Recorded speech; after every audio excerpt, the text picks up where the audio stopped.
মহাখালীর ফ্লাইওভারের বুক চিরে হঠাৎই পাওয়া গেছে এক রহস্যময় সুড়ঙ্গ, যা যেন রাজধানীর মাঝখানে তৈরি করেছে এক অজানা অন্ধকার জগৎ। দিনের আলোয় চোখ পড়লেও রাতের অন্ধকারে এ জায়গা পরিণত হয় এক ভয়ানক সাম্রাজ্যে। বিশ্বাস করা যায় না যে ফ্লাইওভার শহরের মানুষকে দ্রুত গন্তব্যে পৌঁছানোর সুবিধা দেয়, তার ভেতরেই গড়ে উঠেছে অপরাধীদের গোপন রাজ্য। রাজধানীর সবচেয়ে ব্যস্ততম এলাকার এই ফ্লাইওভার বহু মানুষের প্রতিদিনের পথ, অথচ এর গা ঘেঁষে থাকা এক ছোট্ট গর্তে ঢুকলে বদলে যায় দৃশ্যপট। বাইরে যত আলো, ভেতরের অন্ধকার তার চেয়েও বেশি। পুলিশের চোখের সামনে দিনের পর দিন চলে আসছে ছিনতাই, মাদক আর অস্ত্রের খেলা। পথচারীরা ভাবে এটা হয়তো ফ্লাইওভারের রক্ষণাবেক্ষণের অংশ, অথচ বাস্তবে সেখানে চলছে এক গোপন অপরাধ সাম্রাজ্য। 10 সেপ্টেম্বর সকাল 11টার দিকে ঘটে যায় এক ঘটনা যা খুলে দেয় এই রহস্যময় সুড়ঙ্গের আসল চিত্র। এক নারী ফোনে কথা বলছিলেন, হঠাৎ পেছন থেকে এক ছিনতাইকারী এসে মোবাইল ছিনিয়ে নেয়। মুহূর্তের মধ্যেই সে ঢুকে পড়ে ফ্লাইওভারের ওই গর্তে। চোখের পলকে মিলিয়ে যায় অপরাধীরা। আতঙ্কিত নারী তখনই 999 ফোন করেন। পুলিশ এসে সুড়ঙ্গের ভেতর লোক পায়, আর তখনই বেরিয়ে আসে চাঞ্চল্যকর তথ্য। ফ্লাইওভারের ভেতরে আসলে রয়েছে মানুষের বসবাস।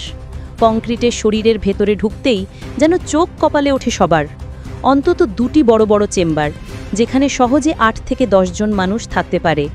বিছানা, ল্যাপ, তোশক, ফোমের বেড, খাবারের আয়োজন, এমনকি মাদক সেবনের সব সরঞ্জাম।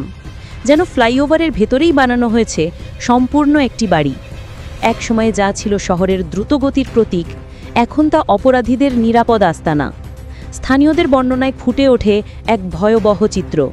রাত নামলে যেন রাজধানীর এই অংশে নেমে আসে এক ভৌতিক আবহ, আর তখনই শুরু হয় অপরাধীদের সাম্রাজ্যের অবাধ উৎসব। দিনের বেলায় ফ্লাইওভারের নিচে মানুষজনের আনাগোনা থাকলেও অন্ধকার নামলে দৃশ্যপট পাল্টে যায় সম্পূর্ণ। অস্ত্রের ঝনঝনানি আর তীক্ষ্ণ দৃষ্টি নিয়ে তারা দাঁড়িয়ে থাকে শিকারের অপেক্ষায়। কোনো পথচারী বা বাইকার অসতর্ক হলেই তারা ঝাঁপিয়ে পড়ে। অচেনা ছায়ার মতো এগিয়ে আসে তারা। এক মুহূর্তের মধ্যে ছিনিয়ে নেয় মোবাইল, টাকা বা মূল্যবান জিনিসপত্র। স্থানীয়রা জানায় এই চক্রের কাছে ভয় আর আতঙ্কই একমাত্র বাস্তবতা। বাইকারদের ওপর আক্রমণ তো সাধারণ বিষয়ে দাঁড়িয়েছে, এমনকি পথচারীর সর্বস্ব লুটে নেওয়া, ব্যাগ কেড়ে নেওয়া বা ফোন ছিনতাই করা যেন তাদের নিত্যদিনের কাজ। কেউ যদি প্রতিরোধের চেষ্টা করে বা পালাতে চায়, তখন অস্ত্রের মুখে ভয় দেখানো তো আছেই।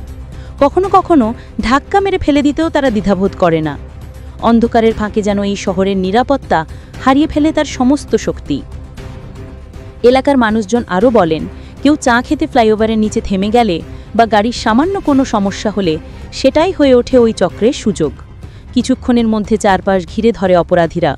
কথায় কথায় অস্ত্রের ঝলক দেখিয়ে মুহূর্তে সর্বস্ব লুট করে নেয় তারা। এ যেন আধুনিক নগর জীবনের বুকের ভেতরে এক মধ্যযুগীয় ডাকাতের রাজ্য, যেখানে আইন শৃঙ্খলা কোনো গুরুত্বই পায় না। অভিযান চালিয়ে পুলিশ অবশেষে দুজনকে ধরে আনে।